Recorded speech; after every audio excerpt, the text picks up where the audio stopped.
नमस्कार दोस्तों, मेरा नाम है अमित सिंह चौहान और आज हम बात करेंगे। हमारे साथ आए हुए हैं उत्कर्ष पाल जी, जो कि स्टडी कर रहे हैं अभी, और कुछ सवाल होंगे आज के जो भी स्टूडेंट्स हैं उनकी लाइफ से रिलेटेड और किस प्रकार इन्होंने अपने सब्जेक्ट्स को चुना।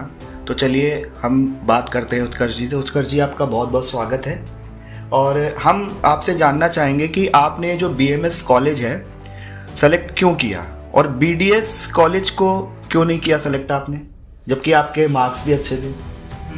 कह सकते हैं जब मैं 12th के बाहर निकला तो मैंने नीट की परीक्षा में आवेदन किया।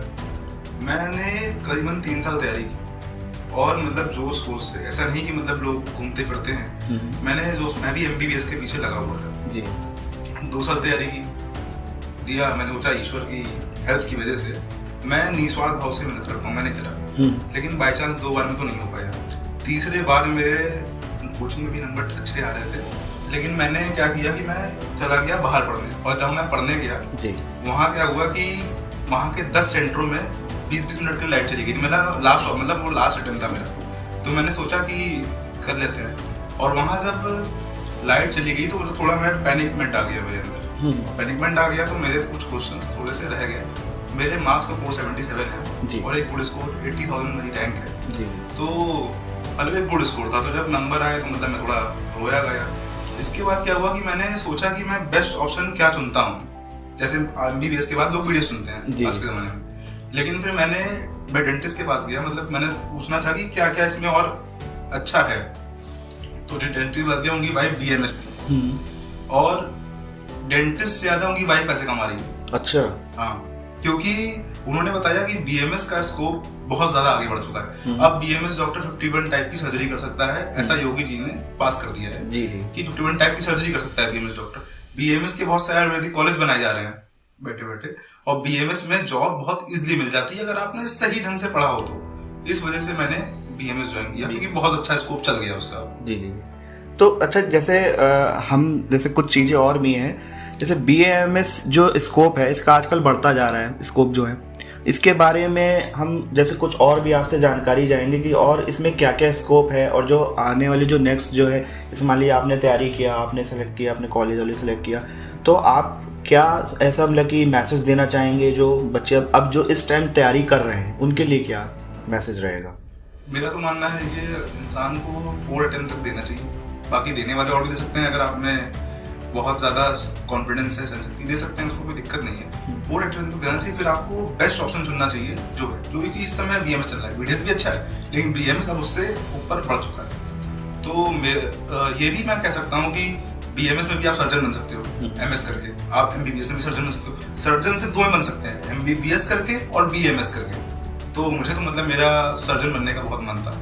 तो और बाकी पंचकर्मा चल गया है आजकल, नई नई थेरेपीज चल गई हैं, और आजकल तो इन विट्रो फर्टिलाइजेशन वाला भी इसमें चल गया है और बहुत ज्यादा स्कोप। गायनी में BMS में बहुत ज्यादा स्कोप। तो मतलब बहुत सोच समझ के मैंने ये लिया, और मैं भी यही कहूंगा कि पैनिकमेंट से अच्छा है कि आप सिलेक्शन ले लो।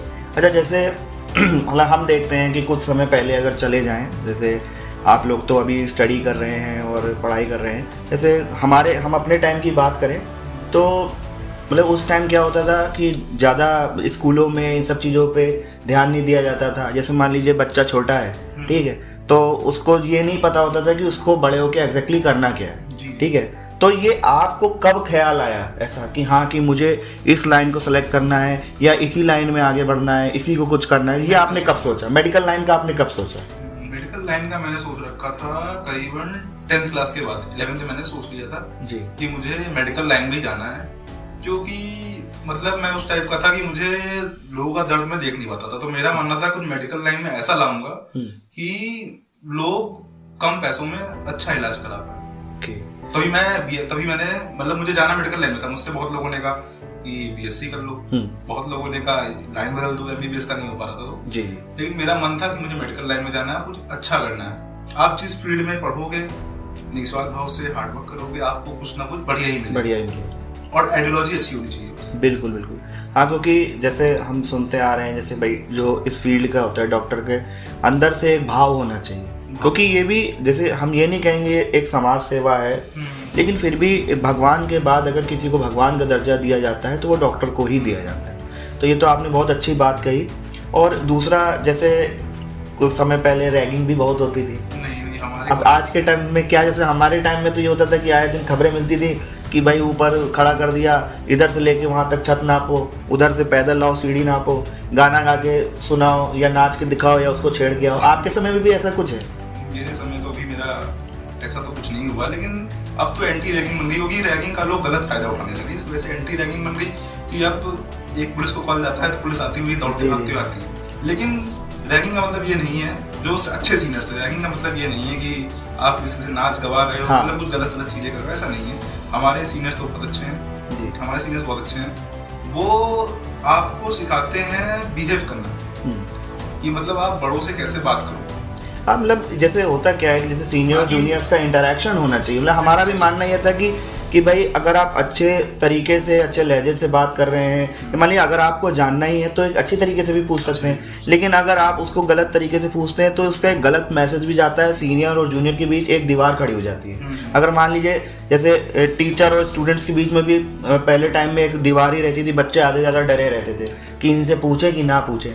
तो आज के समय में भी कुछ ऐसा है कि भाई पूछने में डर लगता है, ऐसा कुछ? नहीं, अब तो फ्रैंक हो गए हैं सब ज़्यादा से ज़्यादा। तो मतलब कि आप अपनी टीचर खुद कहता है कि मुझसे 10 बार पूछो, जी नहीं आएगा तो मैं बताऊंगा। बताओ। तो मेरी तो भी जब मतलब रैगिंग नहीं कह सकते, एक टाइप का इंटरेक्शन और एक इंट्रोडक्शन देना, अपने बारे में बताना। वो लोग कहेंगे गाना गाने के लिए आता हो तो गा दो भाई। हाँ बिल्कुल बिल्कुल बिल्कुल। वो तो देखिए शुरू से चलता चला आ रहा है, छोटा मोटा तो देखिए मजाक चलता ही है भाई, नाचने गाने में कोई दिक्कत नहीं। लेकिन उस समय में होता क्या था कि ऐसे कई किस्से सुनने में आते थे कि भाई बच्चे परेशान होकर आत्महत्या कर लेते थे। बट लेकिन अब थोड़ी रैगिंग पे इतना लगाम हो गई है, कॉलेजों में पुलिस प्रशासन इतना टाइट हो गया है कि लोग खुद ही इसके लिए सजग हो गए हैं कि भाई इस तरीके के ना किसी को परेशान किया जाए कि बच्चा अपनी जान ले ले।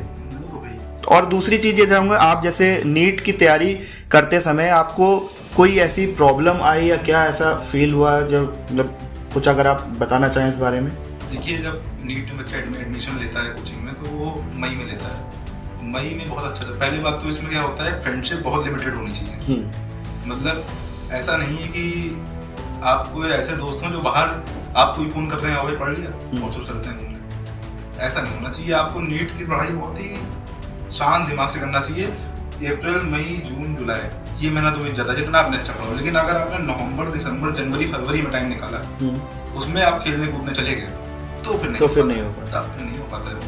अच्छा, जैसे आज का दौर तो देखिए मोबाइल का दौर है, मीडिया का दौर है, हर कोई आदमी मोबाइल से सारी जानकारी हासिल कर लेता है। बट उसी जगह अगर आप देखें तो इसी मोबाइल का गलत दुरुपयोग भी हो रहा है। बच्चे भाई उसी को देख देख के दिन भर परेशान हो रहे हैं, कुछ ना कुछ इधर उधर।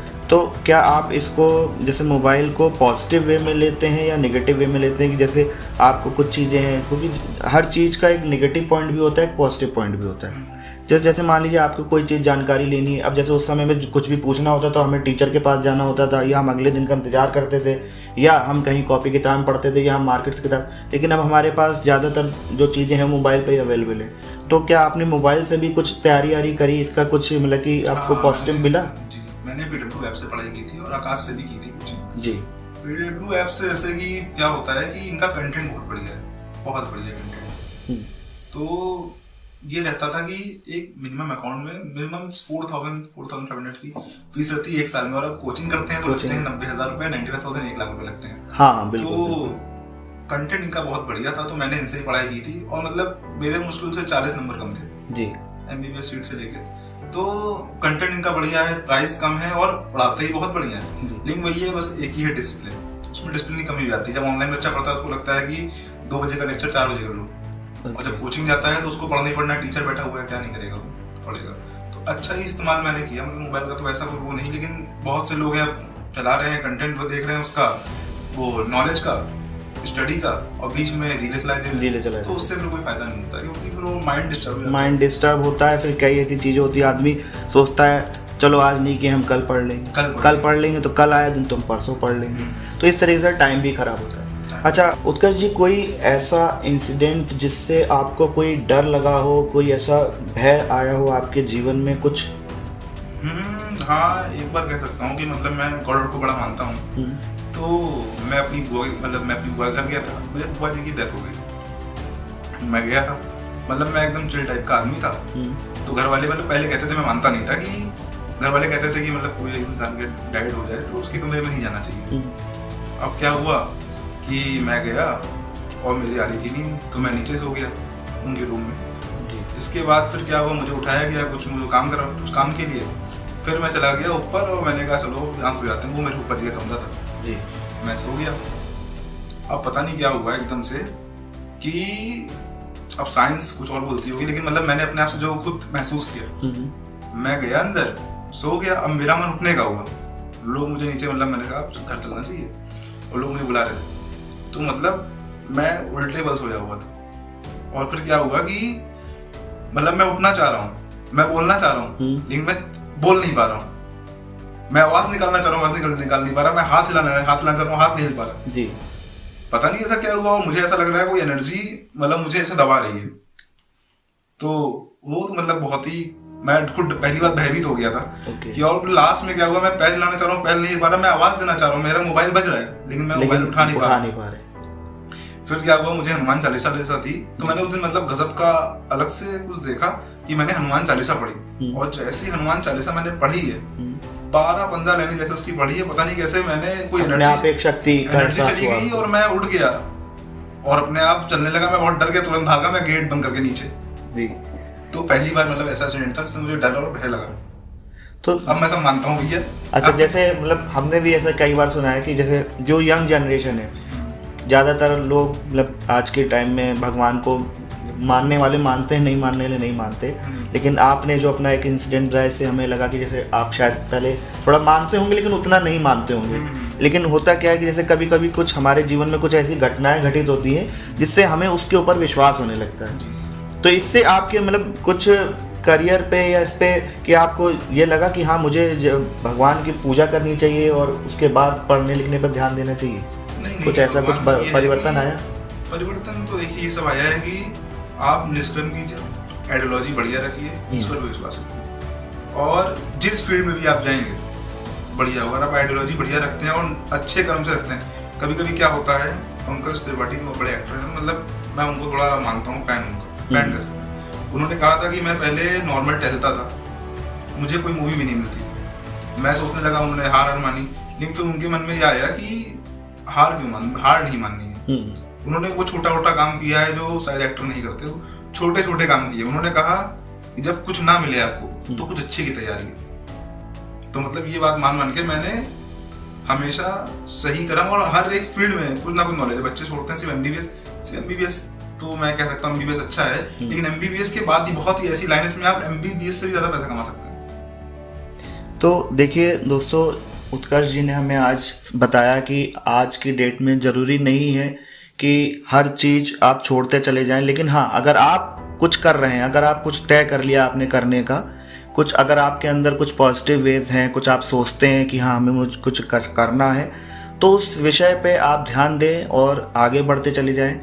और ज़रूरी नहीं है हर चीज़ में आपको सफलता मिले, क्योंकि हर चीज़ आपको कुछ ना कुछ सिखाती है। कुछ ऐसे इंसिडेंट्स होते हैं लाइफ में जो हमारे अंदर परिवर्तन लाते हैं।